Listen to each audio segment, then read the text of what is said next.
you're having situations and you don't know where to turn or what to do, who to call. Our police department and fire department have resources, information available. All right, so I'm going to address a few things this evening because quite frankly, I've grown tired of remaining silent all the while being lectured meeting after meeting on transparency, accountability, and integrity. When the term city council is mentioned, whether here or on social media, it refers to this entire 7-member body. I'm speaking to statements made about this council and the city staff mishandling taxpayer funds. Our audit findings were just presented at the last council meeting. The audit of the city's financials produced no infractions, and in fact, the audit received the highest rating possible. These audits are done by an outside, unbiased, and independent auditor's firm, so I will in every sense of the word object to being called a thief. This fiscal year's budget information is on the city's website and has been since the planning of it last year. The website also contains historical information from the past budget. If anyone believes that our taxpayer dollars, and I say ours because everyone up here is a taxpayer, a resident, and a registered voter, dollars are being criminally mishandled, my suggestion would be for you to stop posting about it on social media and alert the appropriate agency to investigate. Be sure you have the backup to support your claim because the agency will be asking for it. I'm going to address the elephant in the room. After all, we ought to address it whether it's hard to discuss it or not, which I would presume should cover several topics. Our municipal government provided by our city charter is known as a council manager form of government. The city council appoints the city manager, who in turn is held responsible to the city council. Section 2.08c of the city charter prohibits the city council in any manner to dictate the appointment or removal of any city administrative officer or employees. This includes the employee that was mentioned during citizens' participation 2 meetings ago, so there will be no agenda item or discussion surrounding any employee. Any discussion with that employee would have been between the previous city manager and the public works director before the last 2. I would beg the question, though, why a mayoral or council member candidate's personal record isn't of equal importance as that of a city employee, regardless of what the criminal charges were pled down to. It was mentioned it was an abuse of power to go after lighter convictions and having greater convictions in your own house. If anyone would like to speak to Mayor Pro Tem Grant about the drug addiction and past criminal charges that his deceased son faced, please ask him directly. It's never been a secret, and he's never hidden anything. There won't be sound bites that make it seem anything less severe than it was. Elected officials understand that their past and even present situations, how they present themselves on social media, such as what sexual innuendo memes they like, and other items such as that, have the potential to be scrutinized. They often are, and sometimes the same thing for years. Candidates running for office should expect the same, as they could potentially be elected. Here's the fallacy of the statement that residents are being singled out who threaten the way it's always been done. If anyone has been here through the years attending council meetings, they would have heard encouragement on multiple occasions from these council members, previous council members, both this council and previous councils, to join commissions, boards, committees, and even to run for office. They would have also heard many of the same general thoughts and ideas presently being touted as new and groundbreaking, being mentioned in prior years or even as recent as the last council meeting, or already being utilized by more funded cities in our Metrocom. This information is difficult to gain by reading a condensed text version of the entire council meeting. Knowing this information, however, would also require an individual to be actively engaged in volunteering in Kirby for the multiple years in which they said they had lived.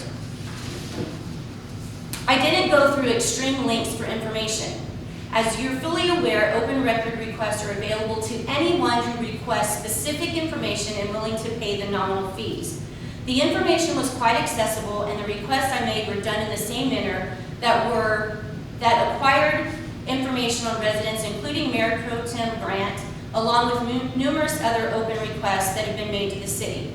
The open records I obtained outside of Kirby PD hardly resemble the watered-down summation that you shared as a public statement on the Facebook page you moderated. After the review of the documents, I emphatically disagree with your statement and find it hard to believe that you think that it's me or anyone else on this council who should be ashamed. You block people from the public social media group page you admin and moderate when your narrative is challenged, yet you post about the city's lack of transparency, accountability, and sweeping things under the rug. You've even suggested that why don't you leave the page if you don't like it. I find it interesting that someone labeling a page titled Karens of Kirby offensive has no issue with allowing members of his page to comment the term Karen in describing members in which they disagree with. Apparently, therein lies the reason for the birth of the Karens of Kirby page. Did anyone else bother asking why the page was created, or was it just easier to inject racism? Do the noble thing, a phrase that reeks irony. This council has gone after no one, and I personally have said that if anyone felt that any member had, there were measures of recourse that one could explore. In mid-2019, this council was approached, some of which still are members, under the pretense of wanting to help and volunteer. You were enthusiastic and seemed genuine, and I even bought into the idea. However, as requests and demands intensified, it was evident you couldn't handle being told no or not now by the city staff, so you began to create a narrative that inferred a victim mentality when you were the aggressor. You verbally attack city employees or specific departments on your public social media page, expecting no response, and when you get one, you claim you're being targeted. You continue to perpetuate disagreements with members of this council on social media and citizens' participation, and act victimized when you're given a response. When no one responds, such as the last 2 meetings, hoping to diffuse the chaos, you take to social media stating things are being swept under the rug or this is a Kirby secret. Long-tenured employees can't even enjoy their retired day and be presented with tokens of appreciation from the city without you pondering your belief on social media that your claims of corruption have them leaving. Your research and claims are baseless, and frankly, no one loses sleep over your claims. It's commonplace that employees in governmental agencies retire when they near or reach their 20-year milestone. It's also commonplace employees leave when another job opportunity with a large earning base is presented to them, which is why I am always thankful to the individuals who choose to work here.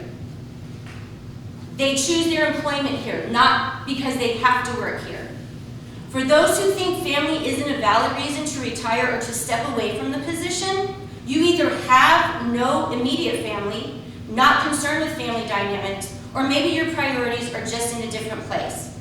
Vulnerable residents are intentionally sought out, used as pawns, and discouraged from contacting the city when they have issues, so it appears the only path to correct the issue is through you. Understand this, I am done listening to you lecture me, this council, and those who choose employment in our city about the lack of transparency, integrity, and accountability. You also do not own the city, and the resilient residents of the community far reach beyond the confinement of social media. I've seen candidates running for office subject their opponents to smear campaigns, and I have personally been the target of more than one. However, this is the first time in which I've witnessed a political campaign being run in order to smear our city in which we live in, its faithful employees who show up every day to come to work, and select businesses in which the candidate is asking to be elected to serve. My term of mayor is almost expired, but I assure you, for our future, I'll continue to serve in whatever capacity I'm able. Meeting adjourned.